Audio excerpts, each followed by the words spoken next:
People who have survived an attempted murder, what is your story? Had a girl cut my brake lines on my car. Didn't know until we checked the camera from the apartment complex. Luckily she cut straight through them versus slitting them. When I attempted to crank the car, the brake pedal went straight to the floor and I immediately knew something was wrong. Random dude shot me in the chest because he thought I was my drug dealer neighbor. My neighbor was 6'3" and black. I'm 5'11" and white. Joke's on him. All he got were a few cigarettes, some pocket change, and 35 years on an attempted second-degree homicide conviction.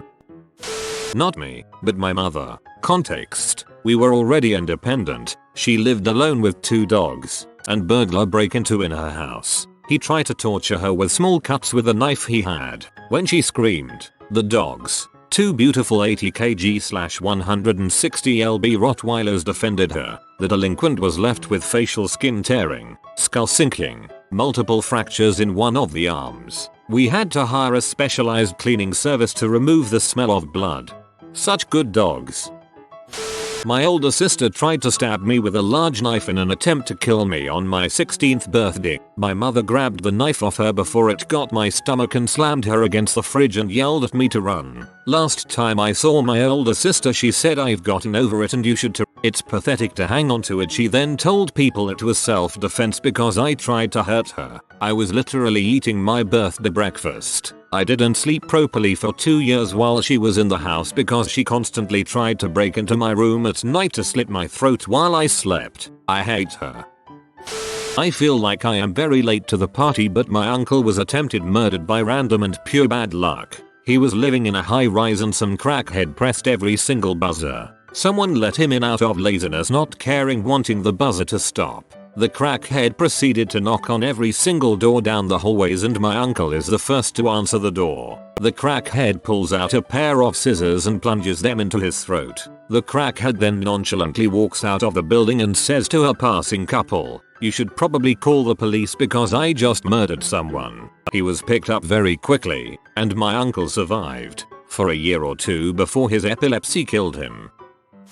I delivered a pizza to a house just outside of the city. On the way back, I stopped to help a car that pulled over in front of me with their hazard lights on. I pulled up beside them and thought it was weird that nobody rolled down a window or made any kind of contact with me for around 15 seconds. The passenger then jumped out of his side of the car yelling that they needed help as he made his way toward my car. I thought something was weird about this. As I started to pull away before he could get to my passenger door, he began shooting at me. I ducked my head after the first shot entered through the back window and embedded in my passenger seat headrest. Another shot entered through the rear window, while the other 3 only hit the outside metal parts of my car. He missed altogether with another shot. I remember being sure I was about to die as he fired more shots at me. I was very surprised that it wasn't panicky. It was just like, "Oh, I guess this is it." Turns out it was a plot to rob me. The pizza was ordered and the guys were stationed down the road to intercept me. They knew who I was and they knew that I would be able to recognize them, as I had delivered a few orders to them before. The guy wasn't wearing anything to cover his identity, which leads me to believe that he would have shot and killed me if he would have made it inside my car. By the next morning they had all been arrested. The shooter was found guilty of attempted murder and sentenced to 40 years in prison.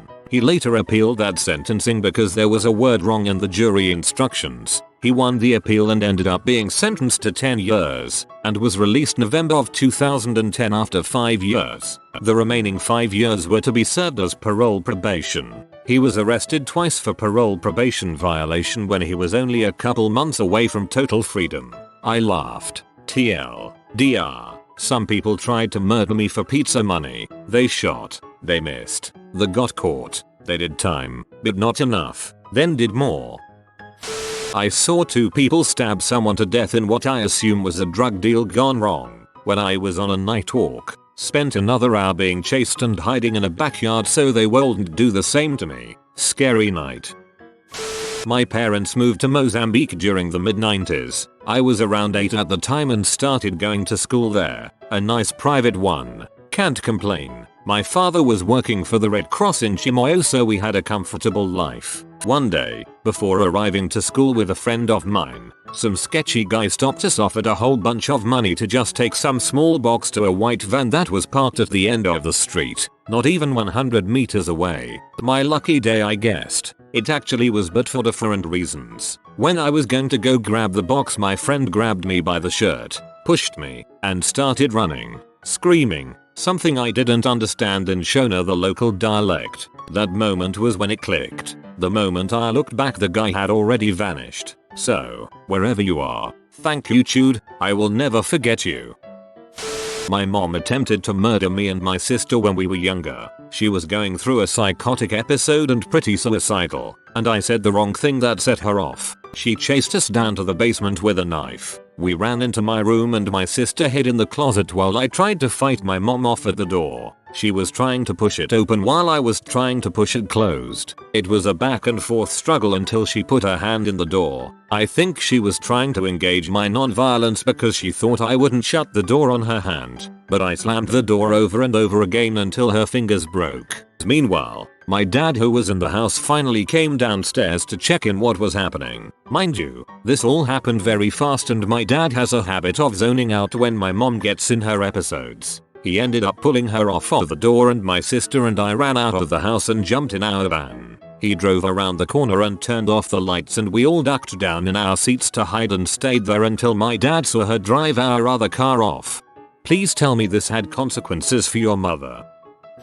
When I was a kid, probably around 2nd grade, our house got robbed and my mom and I came home while it was in progress. For whatever reason, she decided to go in and interrupt them. She grabbed her gun, didn't shoot, yelled at them to get the frick out of my house, and then we drove off in a hurry to the corner store to call the cops. This was before cell phones. Less than 2 weeks later, my mom and I are sitting in the living room on the couch, our backs to the front door. Someone drives by and fires about 6 or 8 shots into the front of our house. Thank God for a steel front door. The cops came and said they didn't think the two incidents were related.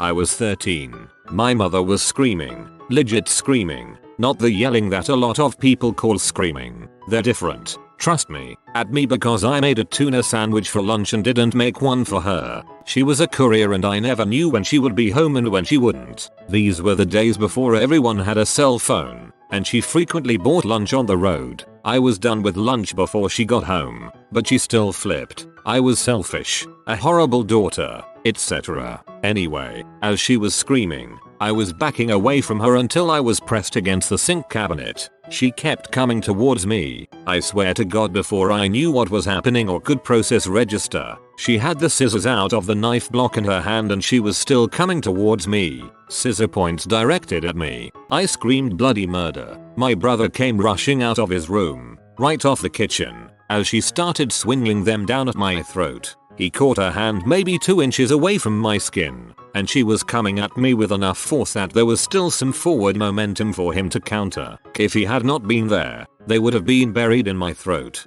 To this day, she doesn't understand why I have nothing to do with her, and the closest thing I've ever received to an apology was "I'm sorry you're not over that." Yep, she's since been diagnosed as a narcissistic sociopath. Imagine my utter lack of surprise.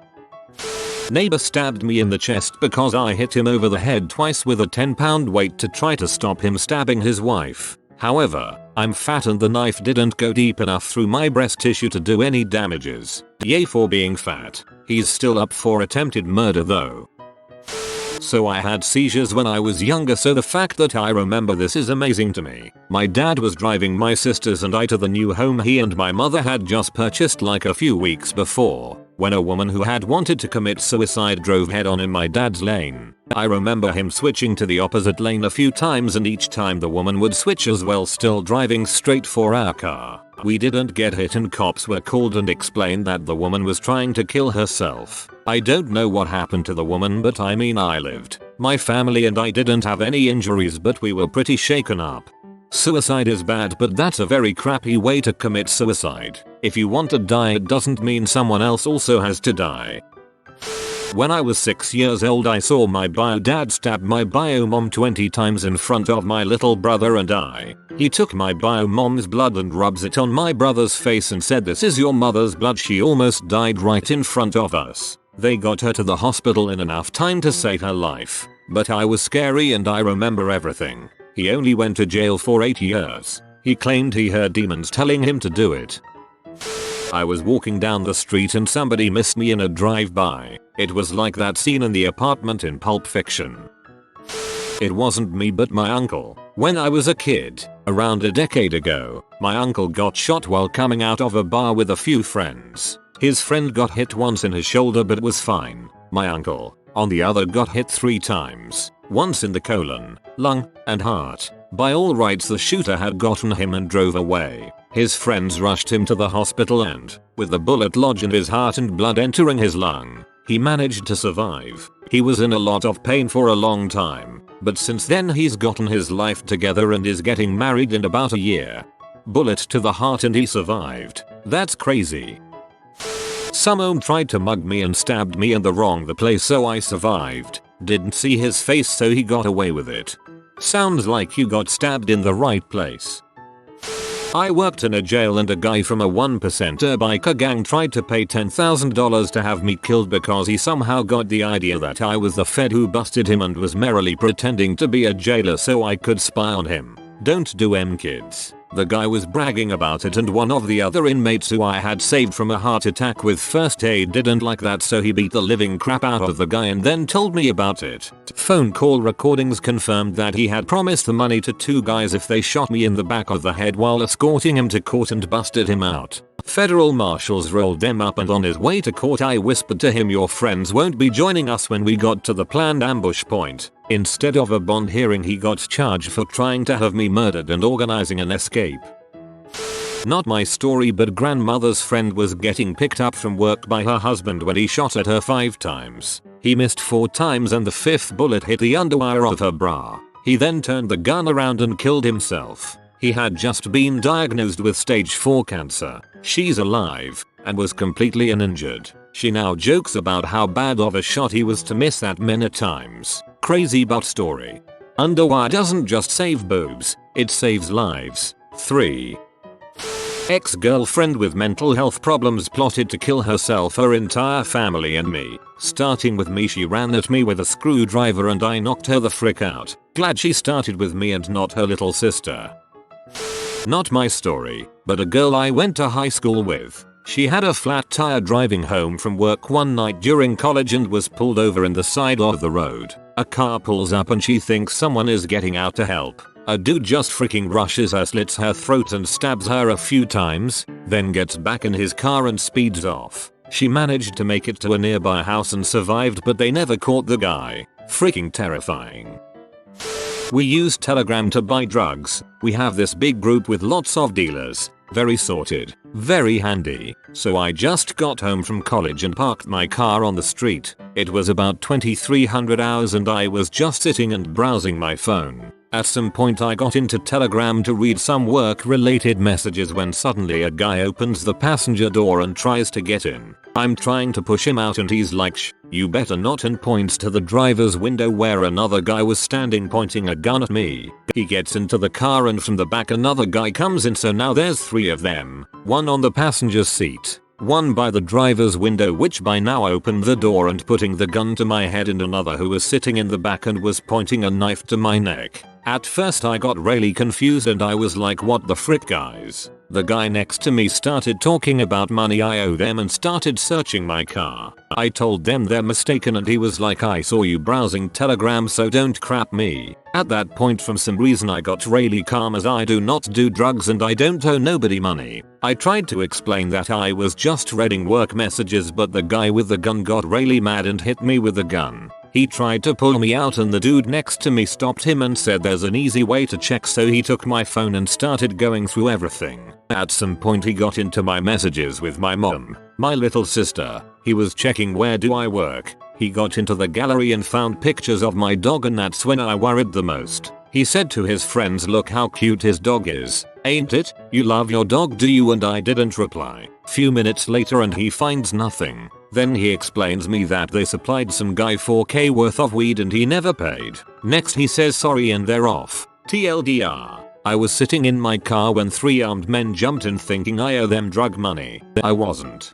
Outside of the pistol whipping that went as nicely as it possibly could have, I think. I woke up one Monday at around 5 am hearing things falling. I lived in an apartment building in the 2nd floor and I thought that someone had fallen down the stairs. I heard help please and reluctantly stood up to see what was up. There was no one in the stairs, but in one apartment the lights were on and the door was open. I went inside and I saw my neighbor on the floor, and a guy on top of him, with a knife trying to stab him, and my neighbor holding this guy's wrist to stop him.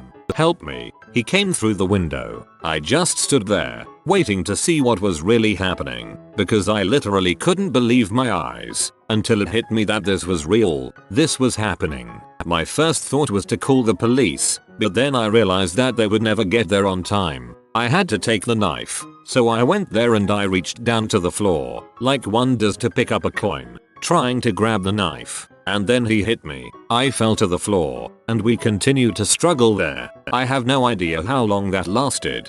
Could have been 10 seconds, or 10 hours. It felt that all my life I had been trying to get that knife, that I had spent years doing that, and nothing else remotely mattered. I don't remember much of the fight. I remember having his shoes on my face. I remember seeing his shoulder. I remember seeing his face. I remember him trying to stab us. But I have no idea in what order anything happened. I just know that at some point, somehow, I did got the knife. I stood up, and the guy turned towards me to take the knife again, but he had his back to my neighbor, and he was able to knock him down and pin him on the floor. Then I called the police, and the rest is bureaucracy.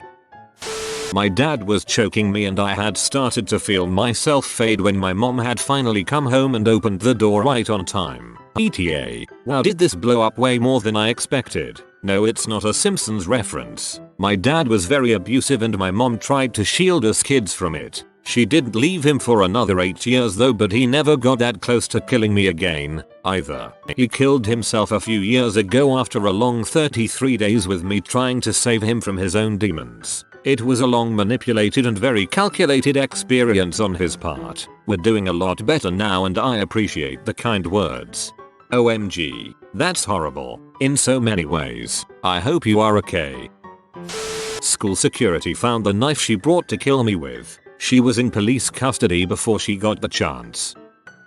My sister's adopted brother, it's complicated, had his throat slit by a hitchhiker and was kicked out of the car and left for dead on a country road. Luckily no arteries we hit. He tied his t-shirt around his throat and managed to crawl to a farmhouse to get help and survived. They caught the guy and he went to jail. New scar and a husky voice was the outcome. Welp, not picking up hitchhikers for sure now. There was not a bullet in the gun. Some guy stabbed me in the neck while I was talking to my GF on the phone about dinner that day, so here am I with my hand in my neck stopping the bleeding trying to calm her down waiting for the ambulance. Then the police officer that came to question me said since the guy didn't kill me it didn't matter to press charges. You have been visited by the romantic doggo. Comment love is magic so you never fall in the friend zone. If you are new to the channel, you can subscribe. I publish new videos every day. Until then, check another video, or don't. Either way, have a great day you magnificent people.